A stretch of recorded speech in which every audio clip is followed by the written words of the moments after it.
Namaku Erwin. Aku tinggal di daerah Batu Jajar. Kejadian ini bermula ketika aku sedang libur semester 1 di sekolahku. Siang itu saudaraku Hafiz mengajakku ngaliwet nanti malam. Memang dulu aku sering ngaliwet, semacam kumpul bersama teman-teman, memasak, lalu makan bersama. Aku pun menyetujuinya, karena juga rindu suasana ngaliwet bersama teman-teman di kampungku. Singkat cerita, malam pun tiba. Setelah Isya, aku menunggu Hafiz dan yang lainnya mengajakku untuk pergi bersama. Karena tempat kita untuk makan-makan nanti tidak begitu jauh dari rumahku. Di sebuah gazebo yang terbuat dari bambu yang dikelilingi oleh kebun dan pepohonan yang rindang. Tak lama Hafiz pun datang. Setelah berpamitan pada orang tuaku, kami pun berangkat. Selama perjalanan, kami mengobrol hingga tak terasa kami pun sampai. Di gazebo itu sudah kulihat ada beberapa orang.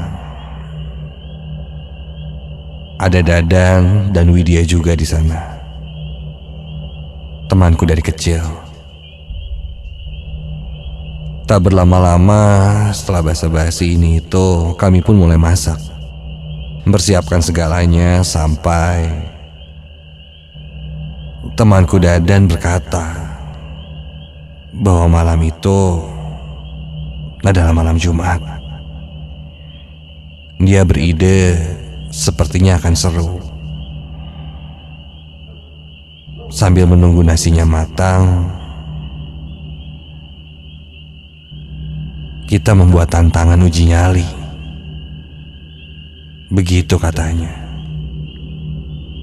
Aku menyambut ide itu dengan semangat. Oke, kayaknya seru tuh. Setuju. Gimana yang lain? Yang lain pun menganggukkan kepala. Namun temanku Widya menegaskan agar tidak berlebihan, karena ini malam Jumat.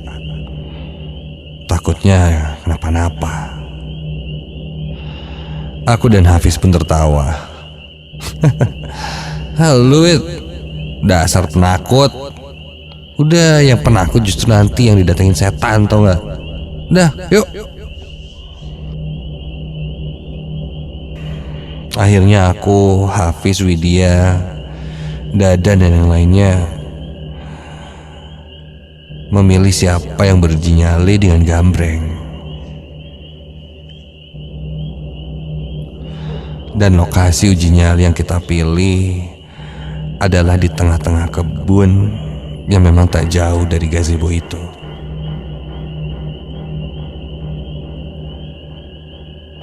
Di kebun itu banyak sekali pepohonan, seperti pohon nangka, pisang, dan beberapa pohon tinggi yang entahlah namanya apa.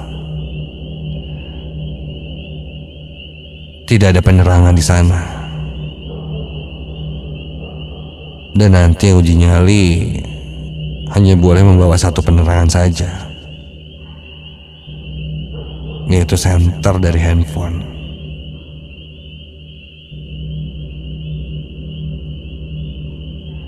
Kami pun mengundi dengan gambreng. Ya, yuk gambreng.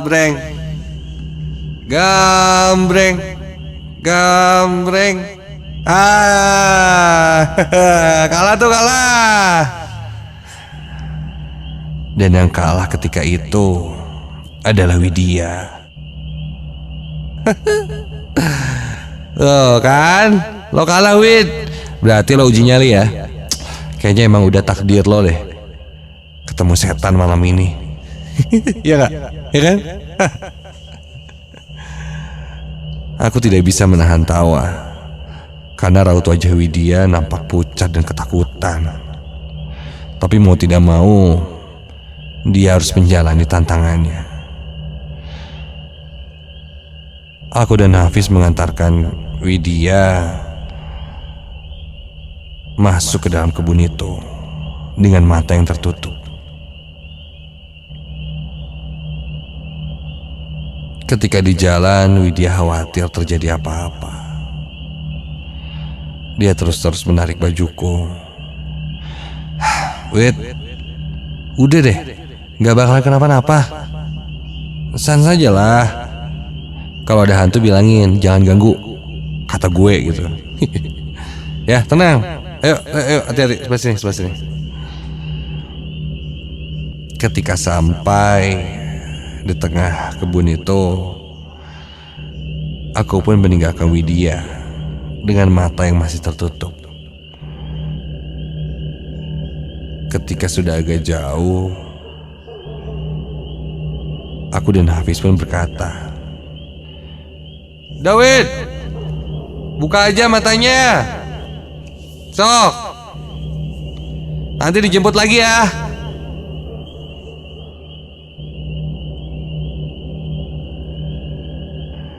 Kami tidak serta-merta pergi saat itu.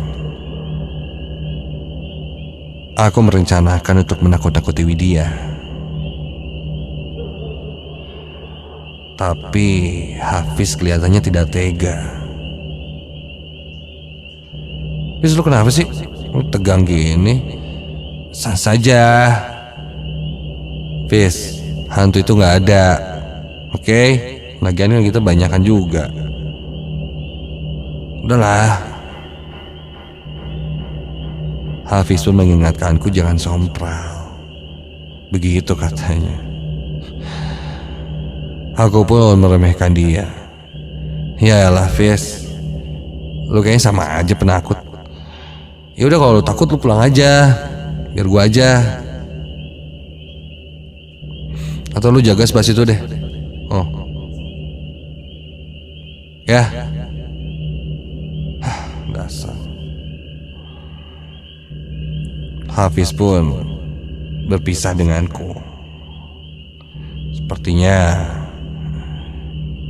dia menjaga Widya dari sisi yang lain.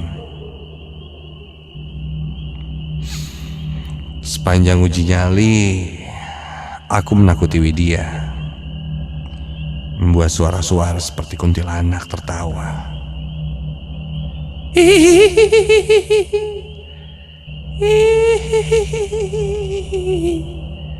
Widya.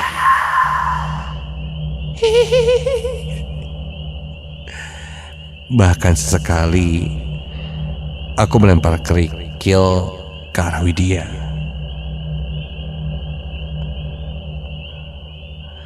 Kulihat Widya duduk dan mukanya sangat ketakutan. Dan tak lama aku mendengar suara orang berlari, disusul dengan suara tangisan. Sampai kabur dong dia, takut gitu. Ku dengar Widya lari dari posisinya. Aku pun tertawa dan langsung menyusulnya karena takut-takut dia salah jalan atau tersesat. Dan ketika di tengah perkebunan itu, aku melihat Widya yang sedang menangis dengan posisi terjatuh. Wait, lu gak apa-apa kan? Makanya jangan lari, ntar juga dijemput. Aku pun menghampirinya. Kulihat dia menangis.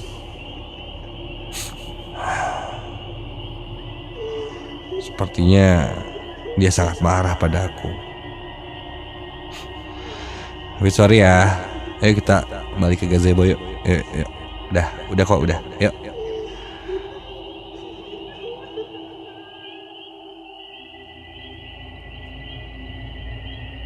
Dia tidak menjawab apa-apa. Raut wajahnya kini terlihat semakin kesal pada aku. Ketika ingin kutuntun, dia menolak dan menyuruhku berjalan duluan. Iya, maaf, jangan marah-marah dong ah.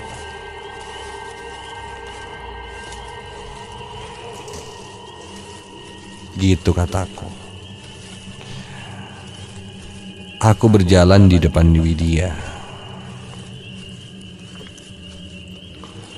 Sekali kulihat, dia masih menatapku dengan tatapan marah dan sedikit tangisan dan terisak-isak.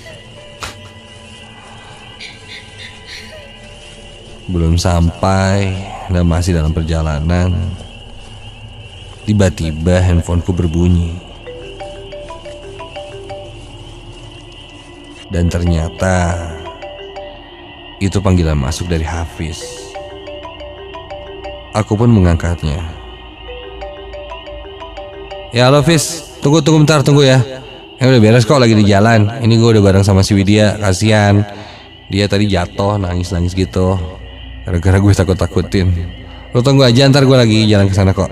Widya, wah kamu ngelindur Win. Widya udah di sini Win, dia pulang bareng sama gue. Udah buruan lu sini. Halo? Win? Halo? Win? Aku pun terdiam ketika mendengar Hafiz berkata,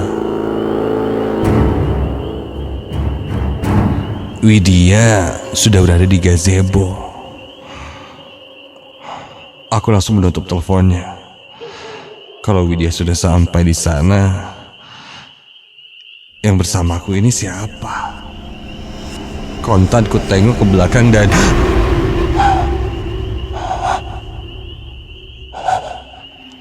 tidak ada siapa-siapa. Aku menerawang ke sekitar.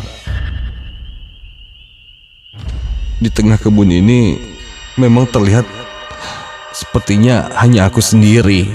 Namun aku merasa ada yang mengawasiku. Sampai ada yang melempariku dengan batu kerikil. Entah dari mana arahnya.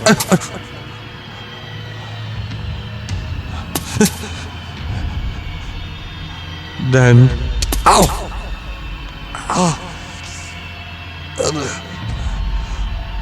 terasa sekali lemparan itu berasal dari belakangku. Ketika ku tengok ke belakang, astaga! Di belakangku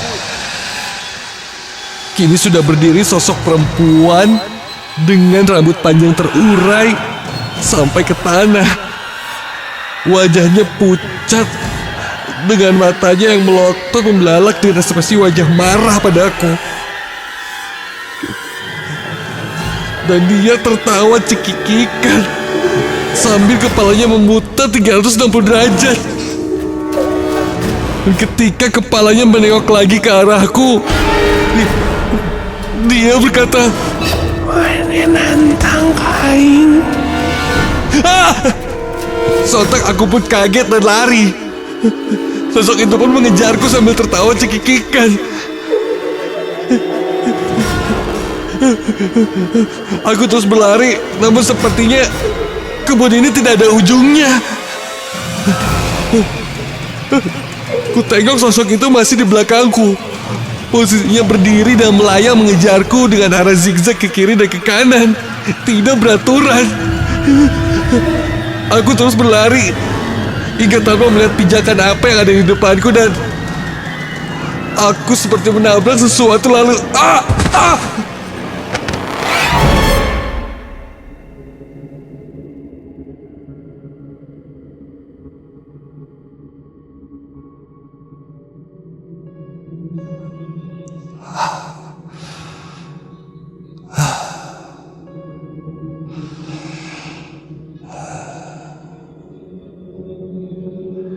Ketika ku sadar, aku sudah berada di rumah Hafiz. Setelah terjatuh, aku tidak sadarkan diri. Di sekelilingku sudah ada teman-temanku termasuk Widya. Hafiz menanyakan kenapa aku semalam. Aku menceritakan bahwa semalam aku melihat sosok perempuan di kebun itu yang mengejarku.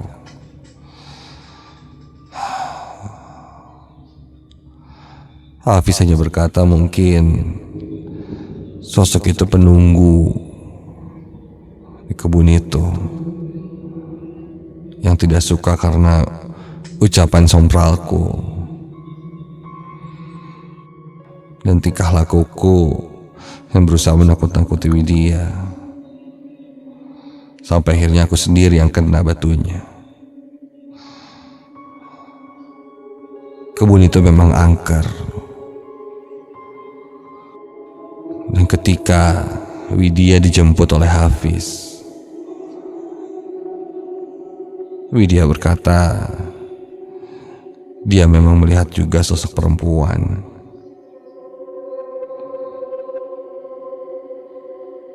Yang sedang duduk di salah satu dahan pohon di kebun itu, hingga membuat dia menyerah dan berlari. Dan untung ketika itu dia bertemu Hafiz yang langsung mengantarnya kembali ke gazebo. Sedang aku saat itu bertemu sosok yang menyerupai Widya. Iya, sosok itu penunggu di kebun itu.